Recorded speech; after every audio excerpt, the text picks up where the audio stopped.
नाम है विजय कुमार। 1983 से यहाँ हम एडवोकेट हैं और ये अधिवक्ता संघ बाढ़ के हम एडवोकेट हैं ना। पहले हम यहाँ एक सेक्रेटरी रह चुके हैं। वर्तमान में हमारे बगल में जो दोस्त है धीरेन्द्र बाबू, अभी वर्तमान सेक्रेटरी अधिवक्ता संघ बाढ़ के हैं। कोरोना गाइडलाइन का क्या आपके परिसर में किस तरह से पालन किया जा रहा है? कोरोना गाइडलाइन का हम लोगों को निर्देश पहले से भी आया है। निर्देश के आने के पहले से सभी संघ के सदस्य उसका पालन कर रहे हैं। कोर्ट में भी उसका पालन हो रहा है। दूरी बना करके काम हो रहा है। कोर्ट में वर्चुअल और फिजिकल हाइब्रिड कोर्ट में काम हो रहा है। सभी लोग मास्क लगा के जाते हैं। हम लोगों के चैम्बर में लिटिगेंट का जमावड़ा नहीं होता है। सब लोग उसका अक्षर से पालन कर रहे हैं। सिविल कोर्ट कैंपस में कोरोना जांच का भी कैंप चल रहा है, जहां कोरोना जांच भी हो रहा है। अभी तक हमारे संघ में किसी भी अधिवक्ता या अधिवक्ता लिपिक कोरोना संक्रमण से ग्रसित नहीं। हमारा देश जो है एक विकट स्थिति से भी गुजर रहा है कोरोना काल में। साथ साथ में कहीं ना कहीं अभी हाल ही में प्रधानमंत्री के सुरक्षा के साथ चूक की गई, इस पे आपका क्या कहना है? देखिए, कोरोना से सारा विश्व संक्रमित है। इतना आबादी रहते हुए भारत का जो आबादी है और अमेरिका का जो बहुत छोटा आबादी है वहाँ ज़्यादा ग्रसित है बनिस्बत हिंदुस्तान के। हिंदुस्तान का इतना बड़ा आबादी रहते हुए भी भारत सरकार ने जो प्रथम काल हुआ कोरोना का, अभी तक जितना व्यवस्था और कंट्रोल किया है संभवतः पूरे विश्व में किसी देश ने नहीं किया है। अभी भी कंट्रोल और व्यवस्था भारत सरकार का, राज्य सरकार का, खास करके उत्तर प्रदेश जो हम लोगों का सबसे बड़ा राज्य है, वहाँ के मुख्यमंत्री तो पूर्णतः कोरोना के पीछे लगे हुए हैं और बहुत कम संख्या में लोग वहाँ संक्रमित हैं। वही बात यहाँ बिहार में भी है। बिहार सरकार का भी बहुत सुंदर व्यवस्था है। यहाँ के आम जनता भी काफ़ी जागरूक है। कोरोना गाइडलाइन का सब लोग पालन कर रहे हैं। बार बार लॉकडाउन आ जाने से वर्चुअल डिसीजन जो आपके यहाँ होती है, इसके कारण क्या मुख्य परेशानियाँ क्या होती हैं? परेशानियाँ है कि हम लोगों का काम बहुत सफर करता है। लिटिगेंट का काम बहुत सफर करता है। सभी कार्य न्यायालय में सुचारू ढंग से नहीं हो पाता है। अर्जेंट मैटर जो बेल मैटर है वो सुनवाई होता है। वर्चुअल में पूरा सुनवाई नहीं हो पाता है ना। और आर्थिक रूप से भी सभी अधिवक्ता, लिटिगेंट, आम जनता, अधिवक्ता, लिटिगेंट काफ़ी इससे परेशानी होती है। और हम लोगों का जो संघ है bar council, state bar council, अधिवक्ता के ऊपर कोई ध्यान नहीं देता। प्रधानमंत्री के सुरक्षा चूक पर आपका क्या कहना है? देखिए, प्रधानमंत्री के साथ जो घटना हुआ पंजाब में, यह देश का पहला घटना है कि प्रधानमंत्री के साथ किसी अपने देश में इस तरह का 20 मिनट तक रोक करके बाधित किया गया। और उनके साथ एसपी जी का बहुत बड़ा महकमा रहता है। प्रधानमंत्री धन्यवाद के पात्र हैं कि उन्होंने कोई कार्रवाई नहीं किया और रोका। जहाँ तक न्यूज़ चैनल से मालूम हो रहा है, उन्होंने एसपी जी को रोका कि गोली नहीं चलाना। मंत्री का मैटर अभी माननीय सर्वोच्च न्यायालय में सुनवाई हो रहा था। आप लोग भी न्यूज़ में देखे होंगे कि वहाँ सुनवाई के क्रम में वहाँ पे अधिवक्ताओं को थ्रेट किया गया मोबाइल पर, और उसने जिम्मेवारी लिया।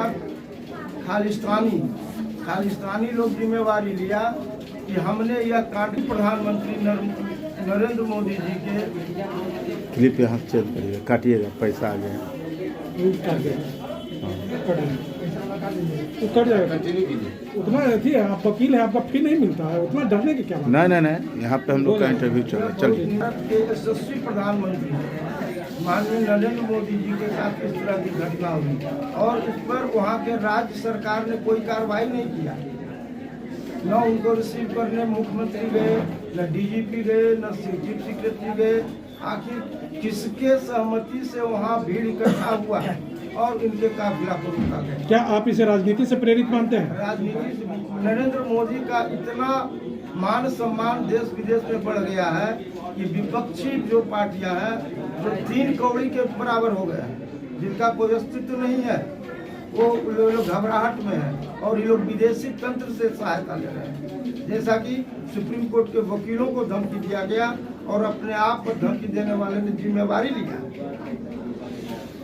सर, एक हमारे क्वेश्चन है कि कोरोना की तीसरी लहर तो हमारे बीच है ही, तो किस तरह का ऐसा सरकार करे कि आपका कोर्ट का काम बाधित न भी हो और कोरोना गाइडलाइन का पालन भी हो सके, इसके लिए आपका क्या सजेशन होगा? देखिए, कोरोना काल में न्यायालय का कार्य बाधित हो रहा है प्रारंभ काल से ही, और इससे ग्रसित कोर्ट में जो काम करते हैं अधिवक्ता बहुत आर्थिक रूप से ग्रसित हैं, उनके सहकर्मी अधिवक्ता लिपिक काफी ग्रसित हैं। सब किसान से लेकर मजदूर को अपने कर्मचारी को सरकार सहायता प्रदान कर रही है, लेकिन अधिवक्ता के बारे में आज तक बिहार सरकार या किसी भी राज्य सरकार से लेकर भारत सरकार तक किसी ने नोटिस नहीं दिया कि अधिवक्ता किस संकट से गुजर रहे हैं। उसके लिए क्या करना उचित होगा सर? उचित यही होगा कि सरकार इस पर ध्यान दे और अधिवक्ताओं को आर्थिक रूप से मदद दे। यही इसका एक उपाय है। सबको मदद दिया जा रहा है, अधिवक्ता लिपि को क्यों नेग्लेक्ट किया जा रहा है? मेरा नाम धीरेन्द्र कुमार सिन्हा, महासचिव अधिवक्ता संघ बाढ़ का हूँ। आपके सर यहाँ पे बाढ़ अधिवक्ताओं के लिए सरकार किस तरह का सुविधा दे ताकि यह कि कार्य बाधित न हो और सुचारू रूप से चले? इसके लिए बिहार सरकार को चाहिए कि इंफ्रास्ट्रक्चर जो है आज का आधुनिक वो सुविधा मुहैया कराना चाहिए बाढ़ वकालत थाना को भी, ताकि लोगों की भीड़ कोर्ट में न जाकर यहाँ से लोग बैठे बैठे वकालत थाना से भी काम कर सके। इससे ऐसा होने से कोर्ट का भीड़ जो है लोड जो है कम हो जाएगा, लोग वहाँ नहीं पहुँचेंगे, संक्रमण भी रुकेगा और न्यायालय का काम भी बिना बाधा पहुँचाए हुए चल सकता है। लेकिन अब हम लोगों का अधिवक्ता संघ जो है वो बहुत दयनीय स्थिति में है। इसकी हालत बल्कि 2 साल में और जर्जर हो गया कोरोना के चलते। लेकिन अगर सरकार ये सब मुहैया करा दे तो बहुत हद तक इसका समस्या का समाधान हो सकता है। सर, एक मेरा प्रश्न था कि कोर्ट के कारण या किस कारण से पता नहीं कि जिस कारण से बहुत सारे ऐसे सजाबार कैदी है जिनका सज़ा 14 साल पूरा हो जाने के बावजूद भी 6-6 साल 7-7 साल एक्स्ट्रा वो अभी भी जेल में बंद है। उन कैदियों का क्या कारण है कि वो अभी तक है? 14 साल कोई लिमिटेशन नहीं है। जिस केस में वो 14 साल जेल में है, क्या कन्विक्टेड है? अगर कन्विक्टेड है किसी केस में तो उस आदेश में लिखा होगा कि कितना लाइफ इम्प्रिजमेंट टिल डेथ उसके ऑर्डर पर निर्भर करता है ना। और 14 साल के बाद प्योरली बिहार सरकार के हाथ में, वो डिसाइड करेगा कि उसको रिलीज करना है कि नहीं। इसके लिए बोर्ड गठन होता है, बोर्ड का रिपोर्ट होता है, जेल के उसका कैरेक्टर का रिपोर्ट होता है, उस आधार पर निर्भर करता है।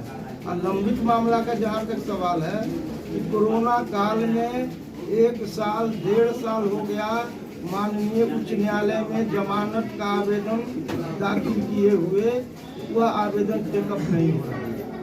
कुछ मामला में किसी का है 1 साल पहले से पेंडिंग, कुछ मामला में जो 2 महीना पहले फाइल किया है उसका आदेश प्राप्त हो रहा है। तो कहीं न कहीं गड़बड़ी है कि पुराने लंबित मामला टेकअप नहीं हो रहा है, नया फाइलिंग का मामला टेकअप हो रहा है।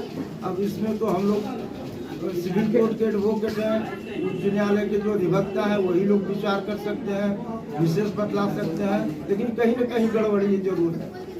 अधिवक्ता संघ की ओर से अपने अधिवक्ताओं, अपने अधिवक्ता लिपिक और सभी बाढ़ नगर वासी को नया शुभ वर्ष का शुभकामना और अग्रिम संक्रांति मकर संक्रांति का शुभकामना देते हुए निवेदन करते हैं कि कोरोना काल में गाइडलाइन का अक्षरशः पालन करें और मकर संक्रांति पर गंगा घाट पर भीड़ नहीं लगाएं और घर में ही रहकर पूजा पाठ कर उसका पालन करें।